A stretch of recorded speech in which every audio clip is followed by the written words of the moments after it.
Welcome to my best bet for this week, Conference Championship Week, and I am going to the ACC with Florida State and Louisville.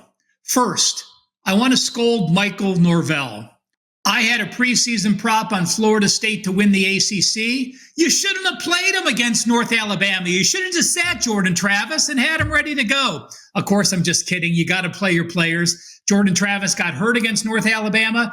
Don't be impressed that they put up 521 yards and 58 points. It was North Alabama. But I will say this, Tate Rodemaker came in, had a good game against North Alabama, and then they struggled against Florida as expected. Now, Tate Rodemaker isn't a person who's just taking his first snaps the last couple games. When you see quarterbacks come in a blowout, well, why do they keep bringing him in? Well, he played against Southern Miss. He played against Virginia Tech. He played against Syracuse. He played against Wake Forest. He played against Pittsburgh, North Alabama, and then Florida. So while he only may be in for 10, 15 plays in those blowout wins, it does give you a different sense of responsibility having come in different situations and playing against different teams, different looks, different crowd noise. But is Florida State a different team without Jordan Travis? Absolutely. Some quarterbacks you might drop 2, 3, or 4 in your power rating. Jordan Travis, a 20-2 ratio, 64.2%, and just a great team leader. I dropped Florida State 7 points in this game. So with Travis playing, I had Florida State a 10-point favorite. Obviously, he is not playing. You look at Louisville. Their losses to Pittsburgh. That loss to Pittsburgh, they had a 156-yard edge, but they were minus 3 turnovers. The loss against Kentucky, they had a 114-yard edge, but they were minus 2 turnovers. So you're coming off a game that might have given you national championship aspirations. Had they beaten Kentucky and beaten Florida State, they might have been in the mix to be to the national championship. You have to deal with that now. Jeff Brom will have him ready. Of course, you have Plummer at quarterback, 66%, 21-11 ratio. So not what you expect to see for a team. But again, as I mentioned, minus 5 turnovers in that 2 losses has to do with Jake Plummer throwing interceptions. When I had my preseason bet on Florida State to win the ACC, I knew they'd be a dominant team. They were one of the most experienced teams in the country. And they by far had the most experienced O-line that I've ever seen in over 30 years of handicapping. They had 8 players that started at least 20 games on the O-line available to them. So while they started off the season with some good rush numbers against Southern Miss and Virginia Tech, on the road this year, they have only rushed for 107 yards per game and 3.4 yards per carry. That is mind-blowing, knowing how good their offensive line was supposed to be.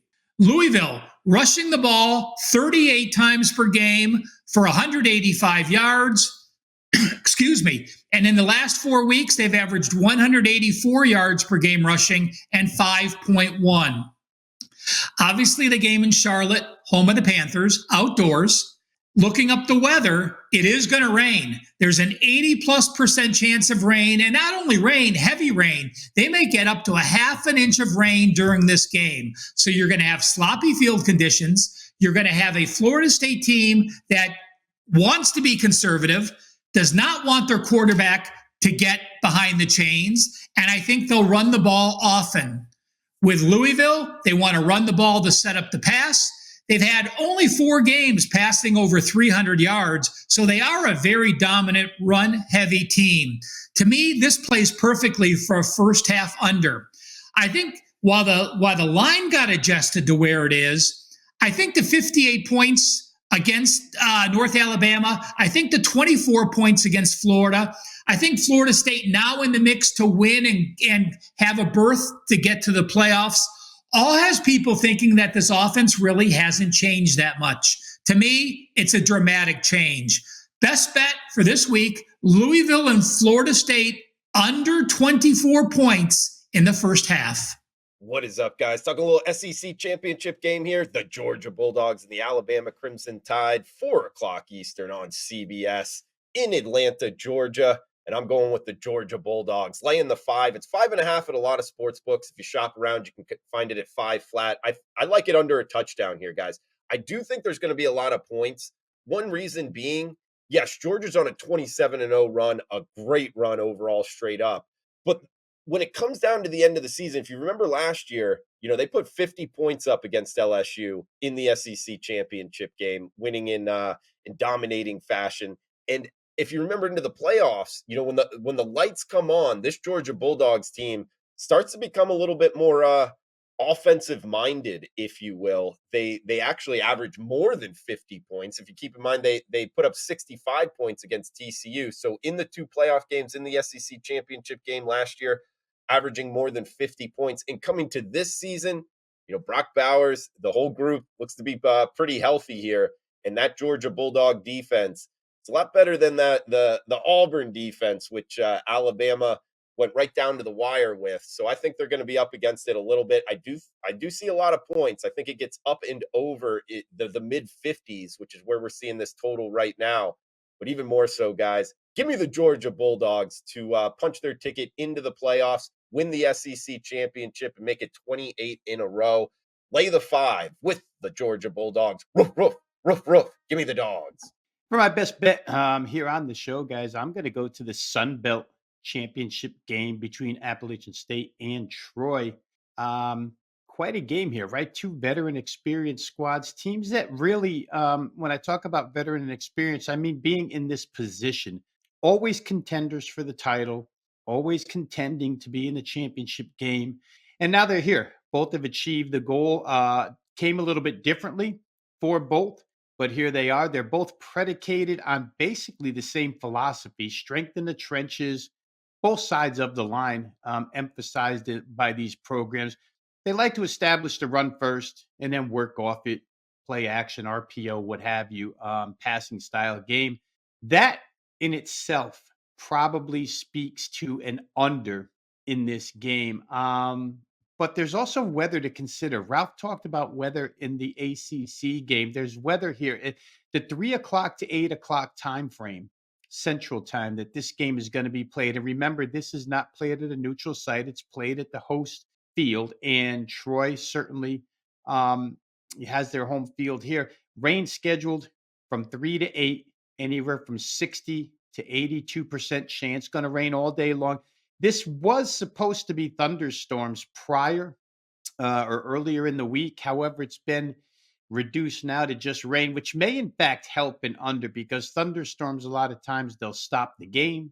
They'll put the teams in their locker rooms and then bring them out when the thunder's gone. Here, you're just going to have to play in it the entire time. It's not the be all end all, but it's certainly another element to add to this handicap where maybe defense and running game comes first. If you can get away with a first half opening score that totals maybe 17 points or less, you're pretty much on your way to cashing a ticket in this one, I would think. And the heavy rain is going to come first 3 hours of the game. Drifts off a little bit later, but still all the way through. Let's look at some of the keys to the game. For Appalachian State, they have to stop the run. Troy must stop explosive plays on their end. So both defenses have a task at hand. For Troy, head coach John Summerall has told us time and time again, he's got a bell cow in his top running back, Kamani Vidal. He wants to use him. Troy's only averaging 3 yards a carry in their last 5 games, though, and that came against weaker Sun Belt defenses. So I wonder if running the football, which they love to do, is going to provide any success whatsoever against the Appalachian State defense, which certainly will be prepared for it. After they gave up 301 rushing yards to Southern Miss and Frank Gore Jr., they've tightened up their defense quite a bit. Appalachian State has. They've only allowed 97.8 yards per game and 3 yards per carry over the course of the last 4. And those games included some teams that can run it a little bit. Georgia State, Marshall, James Madison. Appalachian State really buckled down defensively. They weren't playing this kind of defense early in the year. And again, it goes back to the point I made to start this, that Troy's been consistent all year long. Appalachian State, not so. But the last 4 games, they've become hot. They're the hottest team in the Sun Belt heading into this thing. For them to try and run it against Troy, it's going to be difficult. Troy's the number 2 rush defense in the Sun Belt Conference this year. Only James Madison was better. But Appalachian does strike from distance. And recently, they've been doing it quite a bit. 13 touchdowns in their last 5 games from outside the red zone. So again, Troy's going to have to make them grind it out. They're very good at forcing opposing offenses to go slow, methodical down the field. Quarterback pressure going to be another big element here in this game, as it is in most. But Troy's been terrific. 40 sacks on the year, number 1 in the Sun Belt. Appalachian, very good as well. 32 sacks on the year, number 3 in the Sun Belt. So 2 good pass rush teams. Red zone defense. Troy's fantastic in the red zone, only giving up 8 red zone TDs all year long. Appalachian State, 6th in red zone defense in the league, which doesn't sound great. But again, they've only allowed 8 touchdowns over the course of the last 4 weeks total. So it's been a real improvement for Appalachian. I think both of these defenses collide here. Each side seems to have the ability to hinder the other side's offensive strength. I don't play a lot of unders. I like to play over, but here, this one just seems to add up to me. Troy has scored 37 points per game in the last 3, which might make some people believe that their offense is picked up. But again, look at the defenses they played. They were lousy Sun Belt defenses. I don't think they do a lot here against Appalachian State. I think we see a lot maybe between the 30s or the 20 to the 30, more of a field goal game. And if there's one team in watching them all season long that can turn potential touchdown drives for themselves or for the opponents into field goals or zeros, it's Troy. I'm going to play this one under the number of 53. Sun Belt Conference Championship, Appalachian State, Troy under 53 points.